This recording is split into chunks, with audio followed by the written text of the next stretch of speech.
Hello everybody, welcome to the Tube. A lot going on. Here's our lineup. Fiat Chrysler recalls 1.4 million cars after hackers' demo. Sony and Microsoft are celebrating China ending its console ban. Sony is partnering with ZMP Robotics to bet its future on drones. Are algorithms gonna decide your future? They're already doing it. Fans take Star Wars into VR space, Lucasfilms gets angry, and more. Let's do the Time Warp.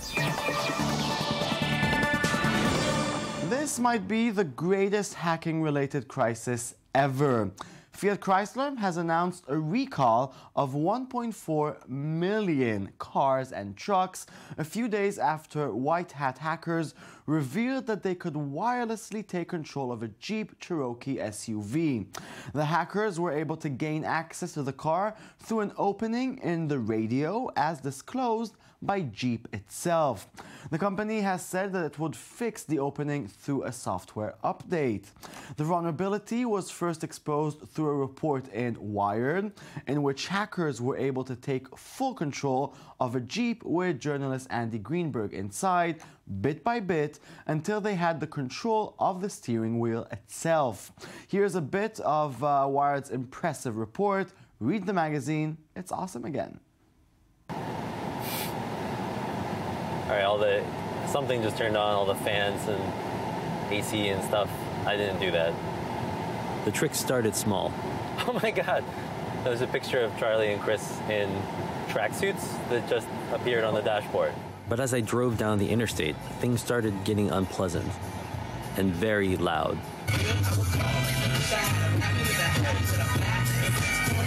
Perfect.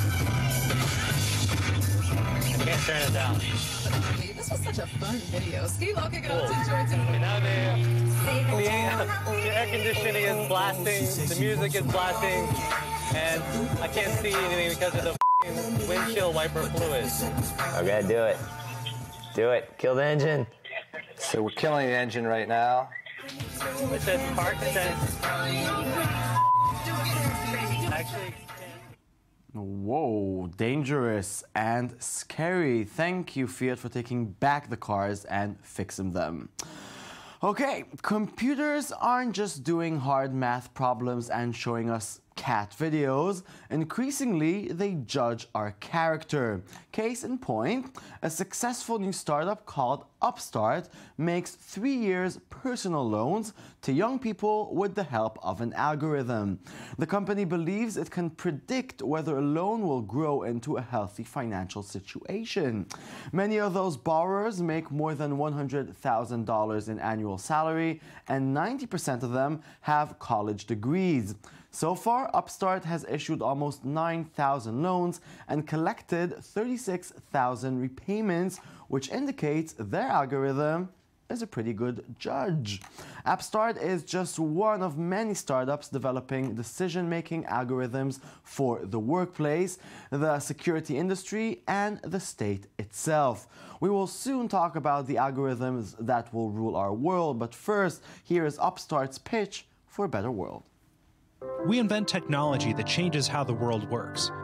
We create music and art that entertains and inspires. We build companies and dream up new industries. But when it comes to investing our money, we invest in things like corporations, stock markets, and startups that have all been created by people, which begs the question, if you want to invest in the incredible things people will achieve, wouldn't it make more sense to go straight to the source? Now, with Upstart, you can. Upstart lets you invest in people you just know will do something amazing for a small share of their personal income. You can browse profiles of talented people who want to get an education, work to learn, or start a business, but just need the funds to get there. Upstart verifies each graduate's credentials and identity, and it uses a statistical model to predict their income over the next 10 years. You can invest in increments of $100, and if you choose, can offer to become a mentor. Upstart will do all the work of tracking income and collecting. Wow, talk about mind-blowing. With us in the studio is Shai Ringel to, well, blow our minds. What's going on? How can a computer decide how much I'm worth? It's very easy. Google has been doing it for years. Google, in order to understand if you are worthy enough to work in the company, they take this algorithm they developed to understand how much can you be worth in a specific thing that Google needs right now. And it's been successful for Google for a lot of years, and now it's coming. This idea is coming to the private market, to other companies in the private market. What kind of data do they need? They need to understand what college degree do you have, what are your grades, what is your background in SATs and total score in other exams, and they can take other data right now and in the future, like how many hours do you work a day? Your phone knows it. Your phone knows when do you take your meals. This is something that is still not in the algorithm, but I'm sure it's going to be in the future. Okay, but I still don't understand how can a computer really know so well so it can actually decide about an act in the future. I mean, where were you 10 years ago? It's complicated because the computer can understand how successful you'll be by the measurement that the guy who developed the algorithm is thinking, which means that if the guy thinks that the college degree is the most important thing, it will be the most important thing inside the algorithm. Now, of course, it's going to be successful because the market works like that, and the market is very concerned about where did you come from or what college degree do you have. It's much less concerned about other factors that are not in the algorithm right now, which means that this algorithm specifically is much more in the, let's say, in the borders of today's society and how it thinks about people who are going to succeed in the future. Okay, so is it a good thing, though, or a bad thing that the computer is going to decide if I'm going to a loan or not? Look, it's a good thing and a bad thing. It's a tool. It's a complicated tool. It's a tool that right now works because it gives not a lot of loans, but it does give loans to people who are going to be really that are going to be really big in the market, in today's market. So it's a bad thing because it gives you a definitive final line of your life, which means that let's say I'm 23 and I'm going out of college. A computer is going to decide whether I'm worth this amount of money or that amount of money. I find that horrible. And what if it gets to the police, Minority Report style, that they're going to decide they can predict if I'm going to do a crime and arrest me before I do it?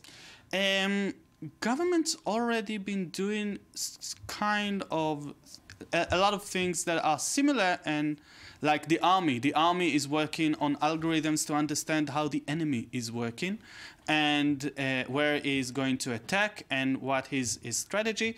And I guess that kind of thinking is going to get to the police at some point. Algorithms are changing the way we think about our present, and now they are changing the way we think about our future. Okay, scary stuff. Well, thank you very much, Shai. Thank you. Computer, I have a soul. The gaming world is about to change yet again, and it's going to enter a whole new territory. Hello, China. China's long-standing ban on video game consoles has been completely wiped away, reports the Wall Street Journal. The move clears the way for game consoles to be made and sold anywhere in the country. Game consoles were first banned in 2000 due to fears that the devices and the 3D worlds produced by them had a negative effect on the mental and physical development of children. Those restrictions have been lifted entirely, opening up a massive new market for gaming. Welcome to the console world, China. Everyone loves you now, especially Microsoft. For the first time ever, Xbox One is coming to China with a full games and entertainment system. Here at Microsoft, we have been on a mission to build the very best gaming and entertainment experiences for gamers everywhere. And in China, there are over 500 million gamers. So the opportunity to create global and locally created content to delight millions and millions of gaming fans everywhere is something that we're really passionate about. 这个为什么要选择微软成为我们的这个合作伙伴？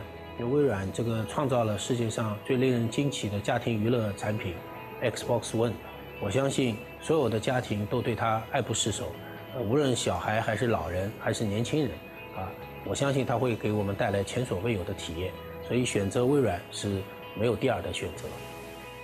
One of the great things about today is we're making a bit of history. Now that Sony has deserted the concept of building new phones, the tech wizards from Japan are looking for something new to obsess about and potentially lose a huge amount of money over. Now they might have found their next big thing: drones. The Japanese electronics giant announced a new venture that captures images and other data for business purposes using unmanned crafts. The new business, which is called AeroSense, is a joint venture with Japanese robotics and automation company ZMP.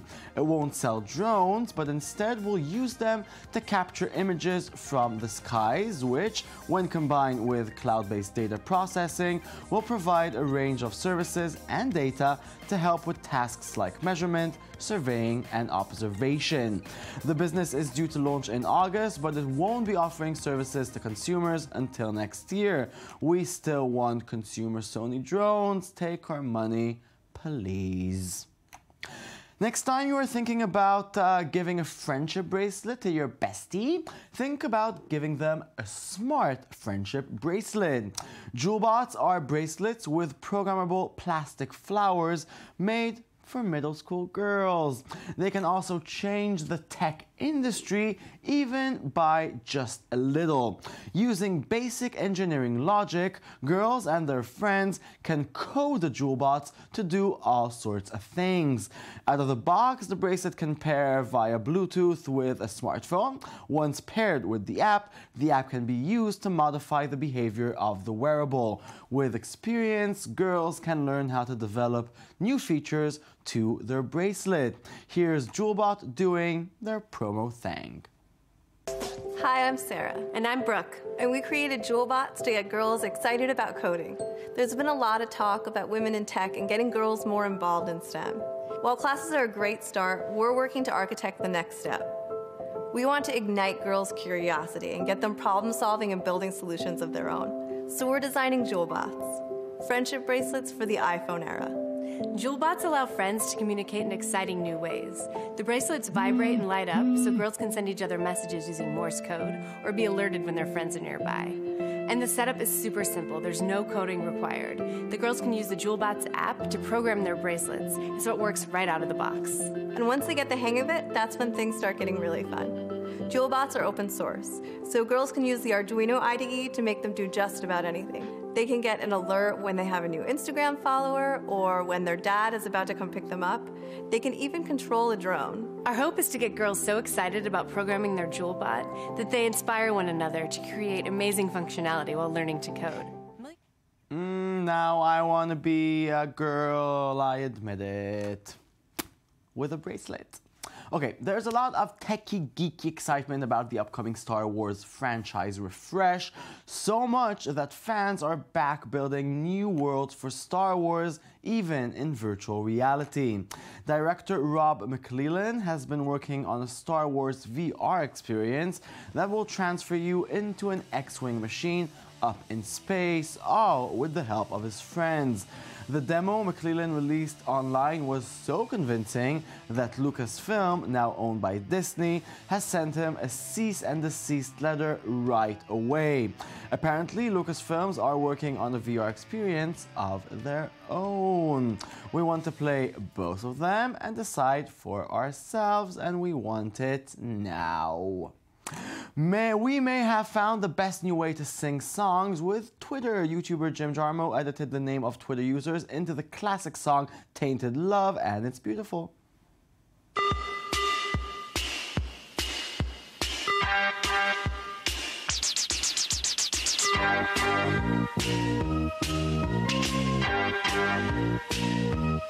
Sometimes I feel I've got to run away, I've got to get away from the pain you drive into the heart of me. The love we share seems to go nowhere, and I've lost my light, for I toss and turn, I can't sleep at night.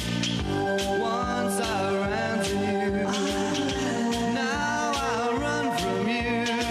This tainted love you've given, I give you all a boy could give you. Take my tears and that's not nearly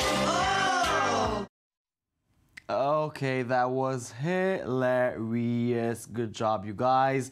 And that's it. Show is over. Thank you very much for watching. We'll be back tomorrow with a brand new show of The Tube. Our website, i24.tv. Watch our entire library of shows. We'll be back tomorrow. Goodbye.